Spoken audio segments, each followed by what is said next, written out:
मनातल्या मनात बडबडतोय किंवा मी वैयक्तिक काहीतरी बोलतोय हळू आवाजात, तर ती घोषणा होऊ शकत नाही.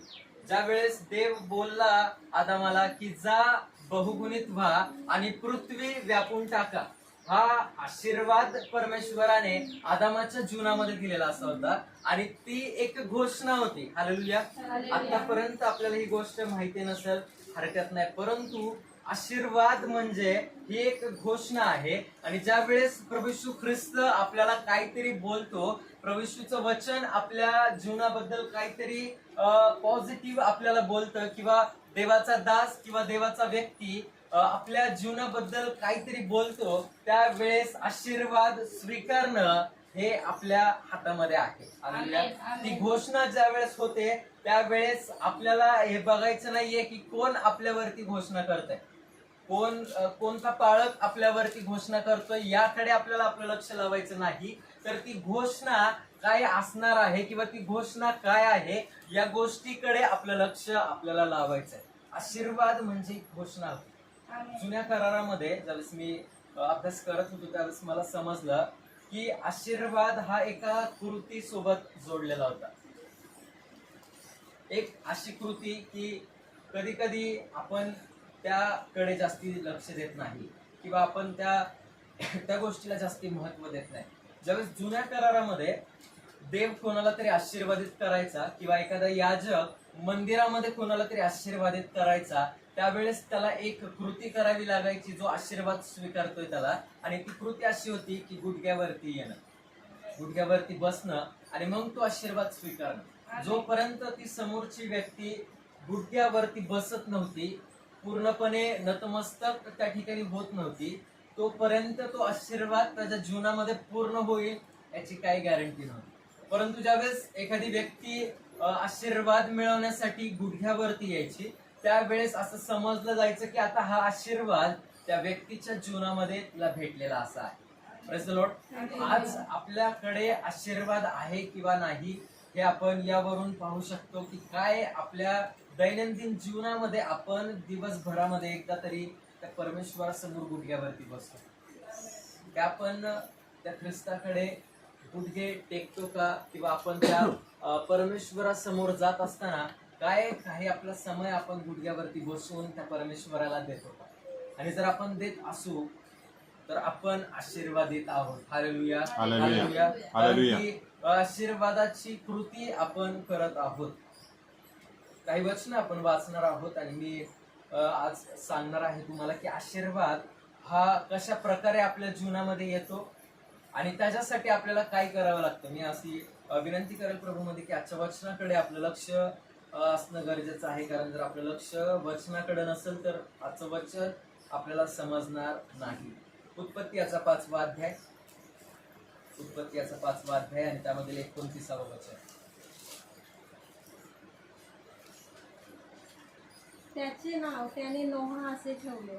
तो म्हणाला, जी भूमी परमेश्वराने शापिली तिच्या संबंधाचे आमचे काम व आमच्या हातचे कष्ट याविषयी हा आमचे सांत्वन करी.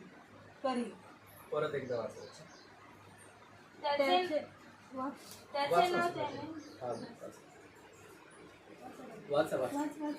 त्याचे नाव त्याने नोवा असे ठेवले. तो म्हणाला, जी भूमी परमेश्वराने व्यापली तिच्या संबंधाने आमचे काम व आमच्या हाताचे कष्ट याविषयी हा आम्हास असा देईल. हालेलुया.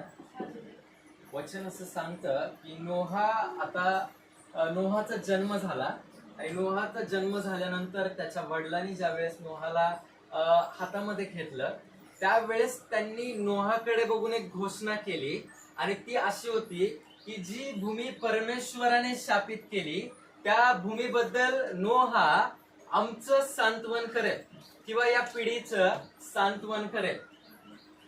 काय चाललंय या ठिकाणी? परमेश्वर तर आशीर्वादित करणारा देव आहे, परंतु वचन असं सांगतं की जी भूमी परमेश्वराने शापित केली, परमेश्वर शाप कसा देऊ शकतो? अनेकदा आपल्याकडे प्रश्न असतात की परमेश्वर शाप देत नाही, परंतु या ठिकाणी आपल्याला पाहायला भेटते की परमेश्वर श्राप देतो.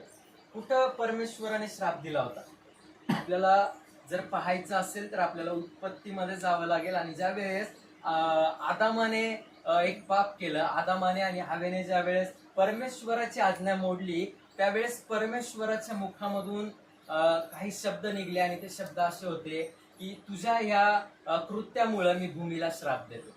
हालेलुया. हालेलुया. आदामाने जे पाप समजते तुम्हाला, जे पाप आदाम आणि हवेने केलं त्यावेळेस परमेश्वराने भूमीला श्राप दिला आणि तो श्राप असा होता की मी भूमीला श्रापित करतो. हालेलुया. मी या भूमीला श्रापित करतो. आणि ज्या वेळेस मग काही काळानंतर नोहा या माणसाचा जन्म झाला, त्यावेळेस नोहाच्या वडिलांनी त्याला आपल्या हातामध्ये घेतलं आणि हे डिक्लेअर केलं, ही घोषणा केली की आता हा परमेश्वराने जी भूमी शापित केली त्या भूमीचं सांत्वन हा नोहा करेल. हालेलुया. हालेलुया. आणि तुम्ही जर बघितलं तर नोहा त्या भूमीचं सांत्वन करणारा व्यक्ती ठरला. आपल्याला पुढे जाऊन माहितीये काय झालं, कशा प्रकारे त्या गावामध्ये पूर आला, सर्व भूमी कशा प्रकारे परमेश्वराने नष्ट करून टाकली. वचन वाचूया अजून एक आपण, उत्पत्ती याचा 9वा अध्याय. उत्पत्ती याचा 9वा अध्याय आणि 8वं वचन. देव नोहास व त्यांच्या बरोबर त्याच्या पुत्रास म्हणाला, हा. पहा, मी तुम्हाशी व तुमच्या मागे तुमच्या संततीची करार करून ठेवतो. त्याप्रमाणे तुम्हा बरोबर असलेले सर्व जिवंत प्राणी, म्हणजे तुम्हा बरोबर तारवातून बाहेर असलेले पशु पक्षी व पृथ्वीवरील इतर सर्व प्राणी, याविषयी मी करार करून ठेवतो. तुमच्याविषयी हा करार करून ठेवतो की पुन्हा जलप्रवाहाने प्राणी मात्र नष्ट होणार नाही आणि पृथ्वी नाश करणार. हालेलुया. हालेलुया. या ठिकाणी परमेश्वर नोहाशी एक करार करतोय की पुन्हा मी पृथ्वी पाण्याने नष्ट करणार नाही. Yes. सांत्वन. हालेलुया. हालेलुया. सांत्वन. नोहाच्या वडिलांनी जे शब्द नोहासाठी बोलले होते ते शब्द परमेश्वराने पूर्ण केले. ज्या वेळेस आपण कोणासाठी तरी विश्वासाने काही शब्द बोलतो त्यावेळेस शब्द आपल्या मुखातून निघतात, परंतु पूर्ण ते परमेश्वर करतो. आमेन.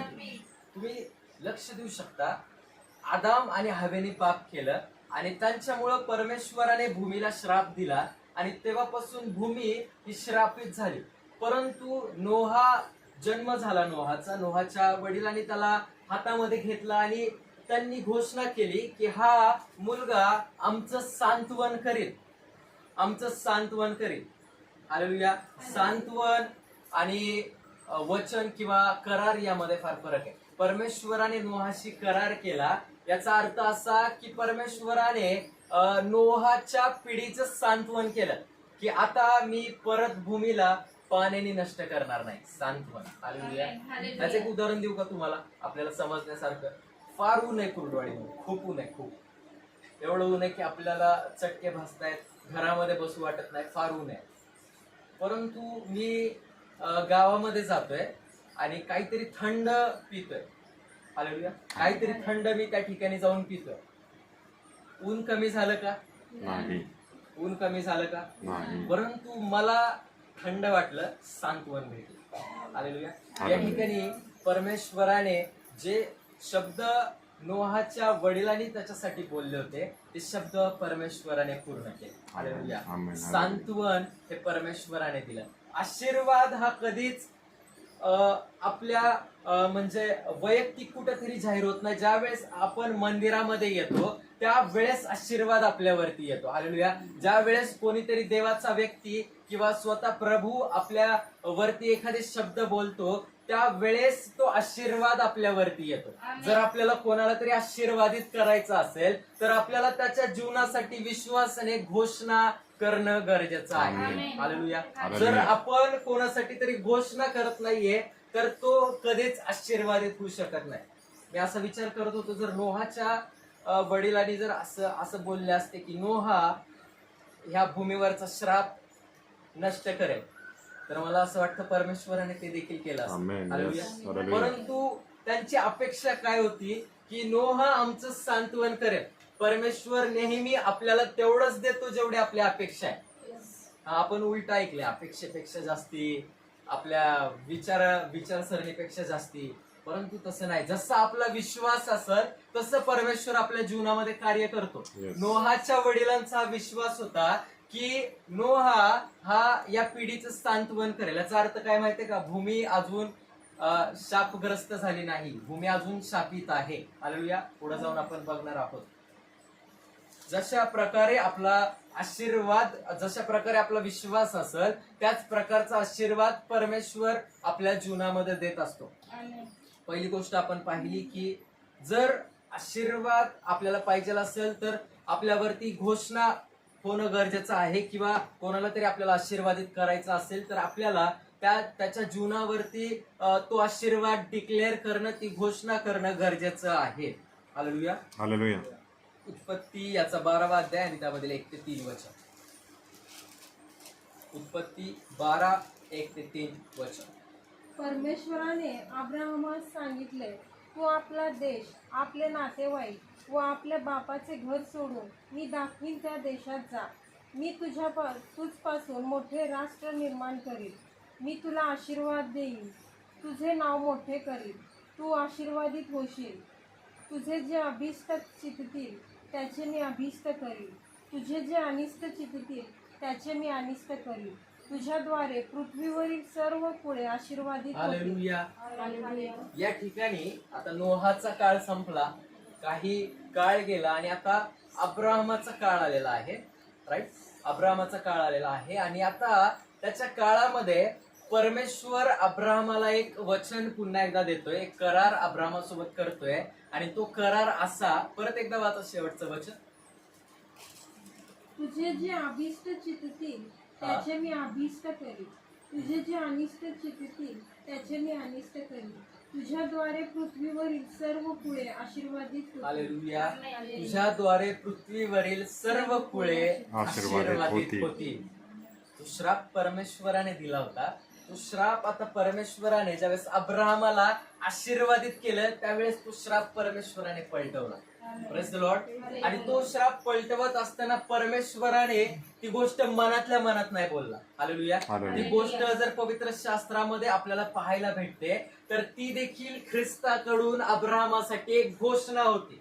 हालेलुया. आमेन. ती देखील ख्रिस्ताकडून अब्राहमासाठी एक डिक्लेरेशन होतं. आणि ते असं होतं की तुझ्याद्वारे पृथ्वी आशीर्वादित होईल. याचा अर्थ असा की जो श्राप मी पृथ्वीवरती दिला होता, जे सांत्वन नोहाने केलं, आता ते नाही. मी पूर्ण जो श्राप पिढ्यानपिढ्यापासून चालत आला होता तो श्राप आता मी पलटवतो. हालेलुया. हालेलुया.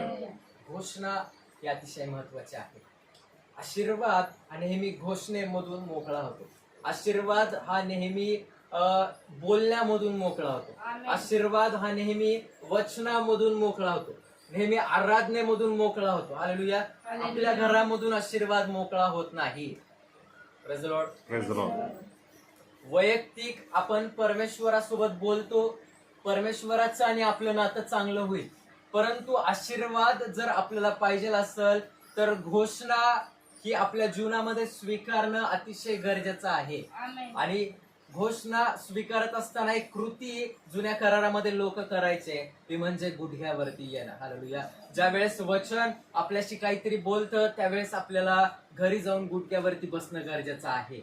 याचा अर्थ काय माहितीये का? तुम्ही परमेश्वरासमोर जात आहात आणि परमेश्वराला म्हणत आहात की आज जे वचन होतं ते माझ्यासाठी होतं आणि त्या वचनामधले आशीर्वाद मी स्वीकारतो. हालेलुया. आमेन. जी कृती तुम्ही करता गुडघ्यावरती बसणं, त्या कृतीमधून तुम्ही परमेश्वराला म्हणताय की मला आशीर्वादित कर. हालेलुया. आमेन. ज्यावेळेस वचन तुमच्याशी बोलतं, एखादं वचन तुमच्याशी प्रखरतेने बोलतं, त्यावेळेस तुम्ही ज्यावेळेस ते त्याच वेळेस स्वीकारता त्यावेळेस ती घोषणा तुम्ही तुमच्या जीवनावरती स्वीकारत आहात. हालेलुया.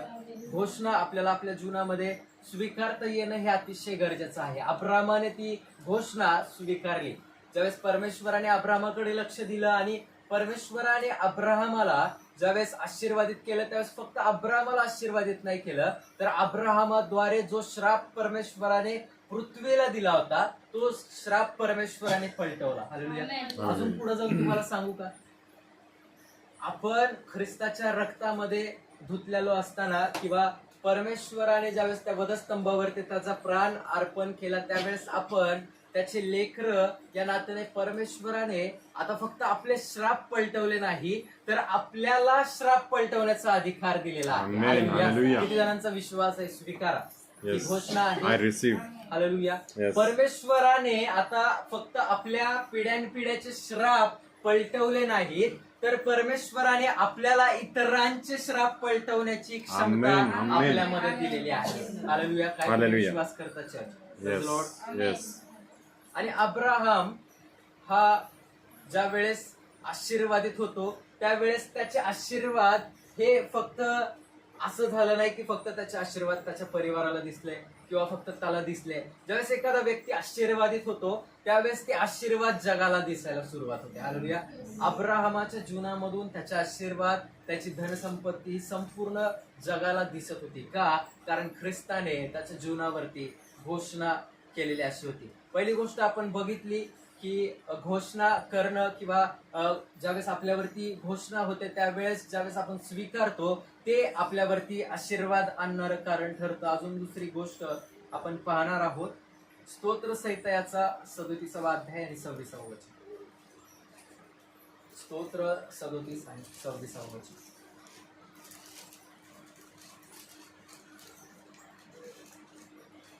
तो नेहमी उदार असतो, तो उसने देतो, त्याची संतती आशीर्वादित असते. Amen. हालेलुया. Hallelujah.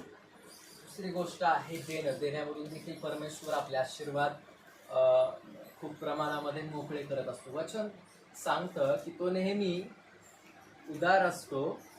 तो उसने देतो, त्याची संतती आशीर्वादित असते. हालेलुया. वचन असं सांगतं की जो नेहमी उदार असतो. उदार म्हणजे दोन पद्धती आहेत देण्याच्या. दोन पद्धती आहेत. एक देणं म्हणजे आज्ञा पालनाचं एक देणं आहे की परमेश्वराने सांगितलेलं आहे की आपल्या मिळकतीतला 10वा भाग दशांश जो आहे तो आपल्याला मंदिरामध्ये आणणं हे गरजेचं आहे. किंवा आपण जे ऑफरिंग चर्च झाल्यानंतर घेतो ते ऑफरिंग हे पहिल्या भागामध्ये येतं. ते असं की परमेश्वराने आपल्याला सांगितलेलं आहे म्हणून आपण त्या गोष्टी करतोय. परंतु आशीर्वादित कोण आहे माहितीये का? वाचा परत ते वचन. आशीर्वादित कोण आहे? तो उसने देतो, त्याची संतती आशीर्वादित असते. पहिल्यापासून वाचा. तो नेहमी उदार असतो, तो उसने देतो. उदार. हालेलुया. हालेलुया. पहिली गोष्ट आपण पाहिली की परमेश्वराने सांगितलंय म्हणून आज्ञा पालन करून आपण त्या गोष्टी देतो. चर्चमध्ये आपलं दशवंश असेल, आपलं ऑफरिंग असेल, उपकारस्तुतीचं दान असेल, हे ख्रिस्ताने सांगितलंय म्हणून आपण देतो. परंतु दुसरी गोष्ट काय माहितीये का? उदार मनाने देणं. हालेलुया. उदार मनाने देणं म्हणजे काय? ज्यावेळेस एक विधवा त्या पवित्र मंदिरामध्ये आली त्यावेळेस तिच्याकडे होतं नव्हतं ते तिने दिलं. वचन सांगतं तिच्याकडे जेवढं होतं तेवढं तिने मंदिरामध्ये दिलं. त्याला म्हणतात उदार मनाने देणं. हालेलुया. हालेलुया. मिळकतीतला दशांश माहिती सर्व जणांना?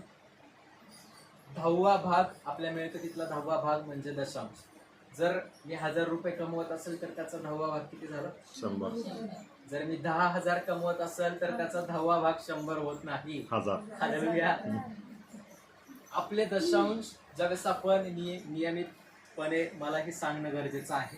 ज्यावेळेस आपण आपले दशांश किंवा आपले दान हे वेळोवेळी परमेश्वराच्या भांडारामध्ये पेरतो त्यावेळेस परमेश्वर आपल्याला त्याची कापणी अंगणामध्ये करायला लावतो. एक वचन असं म्हणतं की ज्यावेळेस मी गुप्तपणे पेरतो, ज्यावेळेस मी कोणाला न कळता पेरतो किंवा ज्यावेळेस मंदिरामध्ये माझं दान मी दशांश घेऊन येतो त्यावेळेस मी गुप्तपणे पेरल्याचं मला प्रतिफळ अंगणामध्ये भेटतं. हालेलुया.